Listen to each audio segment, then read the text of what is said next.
Hello everybody. In this video I'll be demonstrating how easy it is to part number your entire design using OpenBOM for SOLIDWORKS. We all know how important part numbers are to our company to establishing their uniqueness.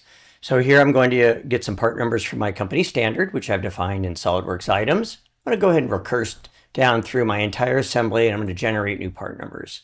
Watch how easy this is. In the June 2026 release, we've greatly reduced the clicks here.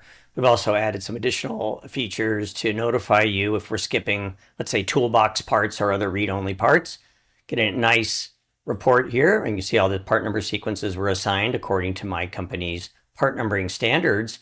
And with that, we can just see how easy it is to go straight from part numbering according to my company standards right into creating a BOM with OpenBOM for SOLIDWORKS. So we've got about 30 parts here, building a multi-level structure, which we'll display here in just a moment, right inside of SOLIDWORKS. Here we go.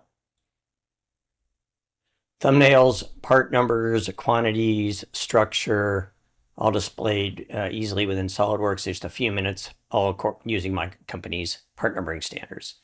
So that is OpenBOM for SOLIDWORKS, the importance of part numbering, and with a few improvements in the June 2026 release. Thanks.